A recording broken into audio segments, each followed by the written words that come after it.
వేరే విధంగా చెప్పడానికి ప్రయత్నిస్తాను. నాకు తెలియదు ఇంతమంది ఈ పద్యం ప్రిపేర్ అయ్యారని, కానీ సరే ఏదో నా వంతు ప్రయత్నం చేశాను కాబట్టి నేను దాని గురించి మాట్లాడేస్తాను ఇవాళ.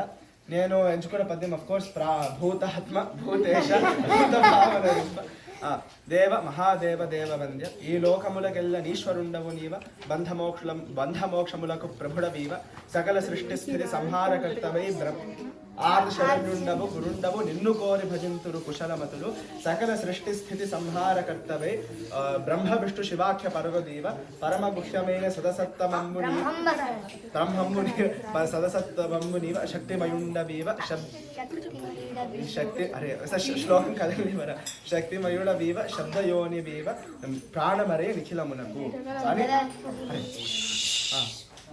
అది మనకి పోతనామాత్రులు అందించిన పద్యము.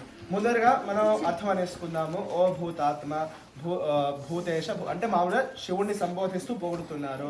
ఈ లోకాలన్నిటికీ ఈశ్వరుడివి నువ్వే, సత్తు అసత్తి తత్వాలు ఇవన్నీ కూడా నువ్వే, ఈ బ్రహ్మవి నువ్వే, పరబ్రహ్మవి నువ్వే, బ్రహ్మ శివ మహేశ్వర అనే పేర్లతో ఈ సృష్టి స్థితి లయాది కార్యాలని నువ్వే చేస్తున్నావు.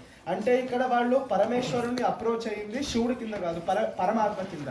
నువ్వే బ్రహ్మవి, నువ్వే విష్ణువి, నువ్వే మహేశ్వరుడు. ఎందుకంటే బ్రహ్మ విష్ణు శివాఖ్య పరుగు జీవ, శివుడి దగ్గరికి వెళ్ళి నువ్వు నీ పేరు శివుడు అని ఎవరు అన్నారు కాబట్టి శివుడి దగ్గరికి వెళ్ళి ఆయన పరమాత్మ భావనతో ఆయన్ని భజిస్తున్నారు. ఇక్కడ నేను ఏం విషయం గురించి చెప్పాలనుకున్నానంటే, ముఖ్యంగా దక్షామూర్తి స్తోత్రంలో 2 పద్యాలు మనకు ఉంటాయి.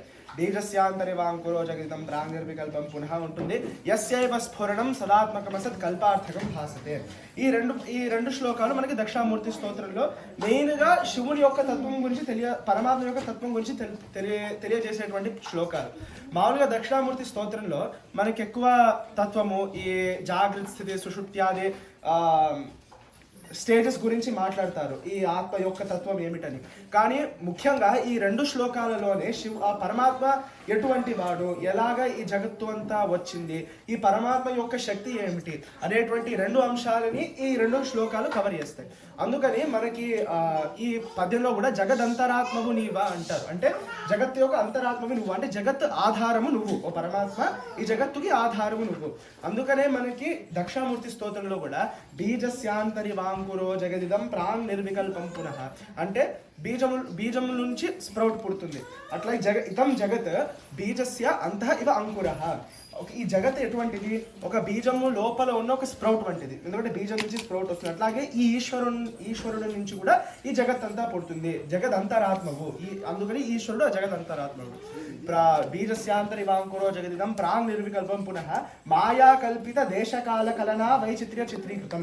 ఈ పరమాత్మ ఈ లోకాలను ఎట్లా సృష్టిస్తున్నాడు, మాయవాడి. ఏంటి, దేశము కాలము కలనము. దేశము అనగా స్థానము, కాలం అనగా సమయము, కలనము అనగా కాజేషన్. కలనం అంటే ఈ 3 విషయాన్ని వాడి, 3 టూల్స్ని వాడి ఈ జగత్తునంతా ఈ పరమాత్మ సృష్టిస్తున్నాడు. మాయా కల్పిత దేశకాల కలన వైచిత్ర్య చిత్రీకృతం. ఈ 3 టూల్స్ని వాడి చిత్రీకృతం ఈ జగత్తునంతా కలర్ తెప్పిస్తున్నాడు. ఈ జగత్తులో బేసిక్లీ చెప్పాలంటే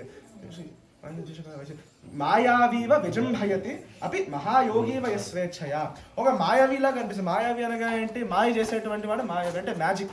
బేసిక్గా మ్యాజిక్, మాయ అంటే లిటరల్ ట్రాన్స్లేషన్ తీసుకుంటే ఇంగ్లీష్లో మ్యాజిక్. కానీ యద్ నాసి తద్ మాయ, అదే కదా మనకి చెప్పేది మాయ. ఆ మాయావీవ విజృంభయతి, మాయావిలా కనిపించిన ఈయన మహాయోగి యస్వేచ్ఛయా. మనం స్వేచ్ఛ అనేది కిందసారి మనం డిస్కస్ చేస్తున్నాం. ఈ పరమాత్మ యొక్క స్వేచ్ఛ ఏంటి, స్వేచ్ఛయా సృష్టమావిశ్య అని మనకి మానసులో స్వేచ్ఛయా సృష్టమావిశ్య అంటే తత్ సృష్ట్వా తదేవాను పరావిశత అని మనం చెప్పుకునే ఆయన పరమాత్మ యొక్క స్వేచ్ఛ ఏంటి, ఈ జగత్తుని సృష్టించి ఈ జగత్తు లోపలికి ప్రవేశించి జగత్తులో జరిగేటువంటి కార్యాలన్నింటినీ డిక్టేట్ చేయడమే పరమాత్మ యొక్క స్వేచ్ఛ. తస్య స్వేచ్ఛయా తేన స్వేచ్ఛయా సహ ఇదం సర్వం అసృజత అని ఆ స్వేచ్ఛతో ఈ జగత్తునంతా పరమాత్మ సృష్టించాడు. ఈ దేశము కాలనము కలనము ఈ 3 టూల్స్ ఆఫ్ మాయని వాడి ఈ చిత్రీకరణ లోకమంతా చిత్రింపబడినది. అటువంటి ఆ దక్షామూర్తి నమస్కారములు అని ఆ శ్లోకంలో మనకి తెలియజేస్తారు. ఆ విషయమే మనకి ఈ పద్యంలో కూడా కనబడుతుంది. జగదంతరాత్మవు నీవ ప్రాణమరే నిఖిలముడు. ఈ జగత్తు యొక్క ఆధారము నువ్వు పరమాత్మవి. ఈ జగత్ అంతటికి ఆధారము నువ్వు. అందుకని నీ నుంచే ఈ లోకాలని సంభవింపబడుతుంది. సరే, మరి ఆ పరమాత్మ యొక్క శక్తి ఏమిటి? సరే, ఇప్పుడు ఈ 3 టూల్స్ వాడుతున్నాడు. సరే, జగత్తునంతా సృష్టిస్తున్నాడు. మరి ఏ శక్తి ద్వారా సృష్టిస్తున్నాడు ఈ పరమాత్మ ఈ జగత్తుని అంటే మనకి ముందర ఆ పద్యంలో చెప్తారు. జగదంత ముందర పరమగుహ్యమైన బ్రహ్మమైన సదసత్తమంబు నీవా అని అంటారు. ఈ శక్తితో పరమాత్మ ఈ జగత్తంతా సృష్టిస్తాడు. యస్యైవ స్ఫురణం సదాత్మకమసత్ కల్పార్థకం భాసతే సాక్షాత్ తత్వమసీతి వేదవచసా యో బోధయత్యాశ్రితాన్ యత్ సాక్షాత్ కరణాద్ భవేన్న పునరా ఆవృత్తి భవాంభోనిధౌ తస్వై శ్రీ గురుమూర్తయే నమ ఇదం శ్రీ దక్షిణామూర్తయే అని చెప్తారు.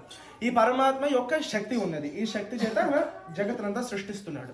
సరే, మరి కుశలమతులు అని కూడా మనకి ఈ శ్లోకంలో చెప్పారు. భజింతురు నిన్ను కుశలమతులు. కుశలమతులు అనగా ఎవరు? జ్ఞానులు. మనం జ్ఞానులు అనగా ఎటువంటి జ్ఞానులు అని మనం అనుకుంటాము. దశశ్లోకిలో కూడా ఒక అద్భుతమైన శ్లోకం ఉంటుంది. న సాంఖ్యం న శైవం న తత్ పాంచరాత్రం న జైనం న మీమాంసకాదేర్మతం వా విశిష్టానుభూత్యా విశుద్ధాత్మకత్వాత్ తదేకో విశిష్ట శివ కేవలోహం అని అంటారు. మనం నేర్చుకునేటువంటి జ్ఞానం ఈ సాంఖ్యము ఇలాంటివి ఏవి కాదు, కానీ మనం తెలుసుకునేటువంటి జ్ఞానము ఆత్మజ్ఞానము. అంటే మనం ముందర కూడా చదువుకున్నది జ్ఞానము. మహాయోగులు ఏమంటారు? జ్ఞానాన్ని ఏమంటారు? ఆత్మజ్ఞానాన్ని జ్ఞానం అంటారు. సరే, కుశలమతులు వీళ్ళు జ్ఞానులు. అలాగే కుశలమతులు ఇక్కడ బోధయత్యాశ్రితాన్. ఆశ్రితాన్ అనగా ఏమి? పరమాత్మ యందు రిఫ్యూజ్ తీసుకున్న వాళ్ళు ఆశ్రితులు అవుతారు. సరే, మరి ఆశ్రితులు కుశలమతులు ఒకేలా ఎలాగైతారు అని ప్రశ్న అడగచ్చు. సరే, మరి కుశలమతులు ఏమని తెలుసుకున్నారు? ఆ జ్ఞానం తెలుసుకుని వాళ్ళు పరమాత్మను ఆశ్రయించారు. ఆ పని ఇక్కడ ఆశ్రితులు కూడా చేస్తున్నారు. పరమాత్మ కాకుండా నాకు వేరే దిక్కెవరు లేరు, అందుకని పరమాత్మనే నాకు అతిపెద్ద దిక్కు అని ఆశ్రితులు ఆ పరమాత్మ దగ్గరికి వెళ్ళి వేడుకుంటున్నారు. ఓ పరమాత్మ మమ్మల్ని రక్షించండి అని ఈ ఆశ్రితులు వారి దగ్గరికి వెళ్తున్నారు. అందుకని ఈ దక్షిణామూర్తి ఏం చేస్తున్నారు? సాక్షాత్ తత్వమసీతి వేదవచసా యో బోధయత్యాశ్రితాన్ యత్ సాక్షాత్ కరణాద్ భవేన్న పునః ఆవృత్తి భవాంభోనిధౌ. ఈ సంసార సాగరంలో పునః ఆవృత్తి అనగా మళ్ళీ జన్మము. ఈ మళ్ళీ జన్మము రాకుండా ఈ దక్షిణామూర్తి ఏం చేస్తున్నారు? తత్వమసి ఇది వేదవచస బోధయతి. వేదవాక్కుతో, తత్వమసి ఇటువంటి వేదవాక్కులతో, అహం బ్రహ్మాస్మి ఇత్యాది వేదవాక్కులతో ఈ ఆశ్రితులు, ఈ కుశలమతులని ఈ పరమాత్మ వాళ్ళకి బోధన చేసి మళ్ళీ ఈ సంసార సాగరంలో జన్మం లేకుండా చేస్తున్నారు ఈ పరమాత్మ.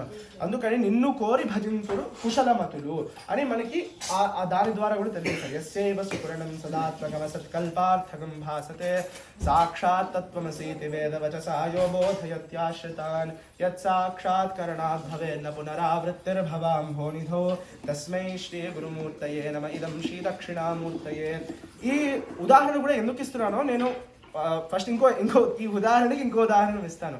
ఇందాక దక్ష ఆల్రెడీ ఒక అనాలజీ చెప్పింది ఈ మథనం గురించి.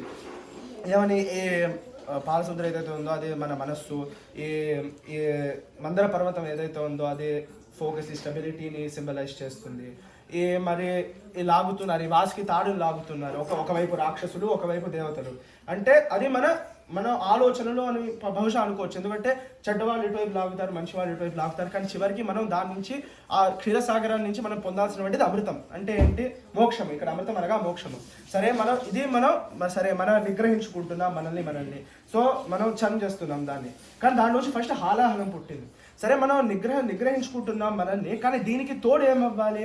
ఆ పరమాత్మ మీద జ్ఞానము, ఆ పరమాత్మ దగ్గరికి వెళ్ళి ఆ పరమాత్మ మీద భక్తి, ఆ పరమాత్మ మీద జ్ఞానము కలగాలి. అందుకని ఈ వచ్చిన హాలాహలాన్ని ఏం చేశారు వాళ్ళు? వచ్చిన చెడ్డ థాట్స్ని వాళ్ళంతా ఏం చేశారు? తిరిగి పరమాత్మకి వెళ్ళి ఇచ్చేసి, ఓ పరమాత్మ ఇది మీకు అర్పించేస్తున్నా, ఇవి మాకొద్దు, మాకు కావాల్సింది అమృతము. అందుకని వాళ్ళు చేసినటువంటి ఈ నిగ్రహ కార్యంతో కూడా వాళ్ళు ఆ నిగ్రహ కార్యంతో ఏం కుదరాలి? జ్ఞానము కుదరాలి, భక్తి కుదరాలి. ఈ రెండు కుదరడం వల్ల వాళ్ళు చేసే వాళ్ళని ఎంత నిగ్రహించుకుంటున్నారో వాళ్ళు దాన్ని మథన చేస్తున్నారు. దానివల్ల వాళ్ళ చివరికి ఏం పొందింది? అమృతం పొందారు. వాళ్ళు చివరికి వాళ్ళు ఆ సాయుధ్యం, ఆ మోక్షగతిని పొందారు. అందుకని మనం ఇక్కడ తెలుసుకోవాల్సిన విషయం ఏంటి? మనము అమృతం పొందాలన్నా, మనం ఏమన్నా దైవ సమీపానికి వెళ్ళాలన్నా, సాయుధ్యం పొందాలన్నా మనం ఏం చేయాలి? మొదటిగా మనకి నిగ్రహం ఉండాలి, మనకి ఇంద్రియ నిగ్రహం ఉండాలి. దానిపైన జ్ఞానము, భక్తి, ఈ మూడు కలిస్తే ఆ అమృతాన్ని మనం పొందగలము.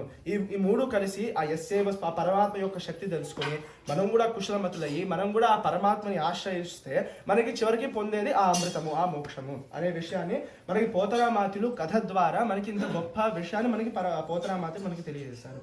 దీంతో ఇక్కడ నేను వాటిని ముగిస్తాను. మంగళం కోసలేంద్రాయ మహనీయ గుణాబ్ధయే చక్రవర్తి తనూజాయ సార్వభౌమాయ మంగళం.